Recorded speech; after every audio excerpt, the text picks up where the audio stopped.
Hello everybody and welcome back to a short round of PSVR2 news. You might recognize I sound a little bit different today. That's because I'm using my Antlion microphone because it is very small and convenient as I packed away the rest of my setup as I'm moving back home for Christmas. Either way, that's not going to stop us from going over the news today, and we've got one very exciting announcement, for me at least, and a couple of other little announcements to talk about. So first and foremost, only 25% you are subscribed. If you do feel like subbing to the channel for everything PSVR2 related, please feel free to do so. And thank you to our patrons and YouTube members for bringing this content straight to you. Okay, first and foremost, let's get one of two big ones out of the way. Alien Rogue Incursion is coming out on the 19th next week. I can confirm I have a key, and I will be covering it with a gameplay video and a review video on the day of embargo.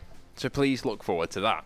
Secondly, developer Carlos Alfonso of ColdVR has announced they're trying to get the game out in December on all platforms, including PSVR2. This is a bit of an inspired by Superhot, very evidently. I believe in Superhot, time moves when you move. I think time moves when you don't move here. And after playing through games like Vendetta Forever, I really like this sort of action, stagey type of game, especially on PSVR2. Keeps you feeling very active. They're usually quite difficult and take a couple of runs to complete in terms of each level. So I am very excited to jump in and give that one a test. I have gotten in touch with the dev before. I might just get in touch again and make sure that everything's all good there in terms of coverage to get that out to you guys as soon as possible. Hellsweeper VR also got a brand new update, including a couple of new things. The main one now, though, is cooperative multiplayer with 3 players. It used to be 2 players, but now you can bring one more friend with you, which is awesome to see. Phasmophobia also got a brand new update.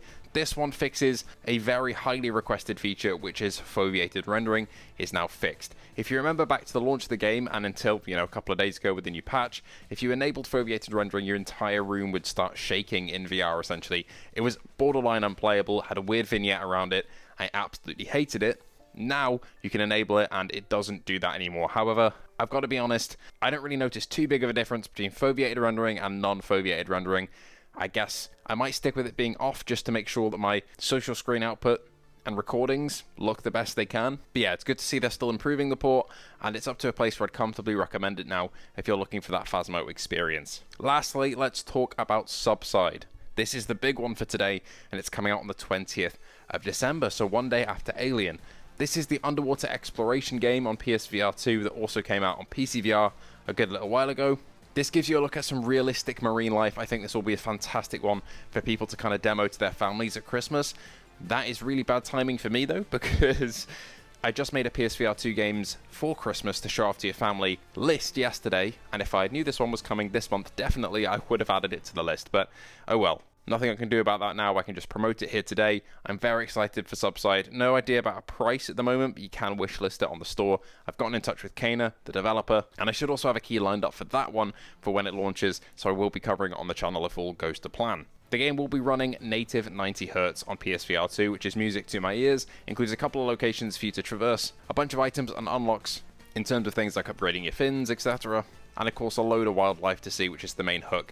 I played a little bit of this in the demo version on PCVR, but I intentionally skipped to the full game because I wanted to wait for the PSVR2 version to review it for you guys with a fresh mindset and to see everything for the first time. It's also confirmed that it will have PS5 Pro enhancements at launch, which is great news. Lastly, a tiny bit of news, Pets and Stuff is now available. This is from the Shave and Stuff devs. I did cover this a little while ago. If I get around to it in terms of time this month, I will. But if not, I just wanted to put the word out here. If you enjoyed Shave and Stuff and found that to be a fun gameplay loop, I did enjoy it, even though it wasn't really the most deep thing in the world. Pets and Stuff is now available, which is a lot of the same, this time with pet grooming. In case you missed it as well the other day, Blade and Sorcery is getting a PSVR2 port test at the moment. No word on whether it's actually coming out to the console, but we'll have to wait and see. I would say there's probably more of a chance of it coming than not. I do want to make a little correction to that video as well where I talked about it the other day. I assumed it would be the Nomad version of the game because they just finished Nomad before they transferred over to testing PSVR2.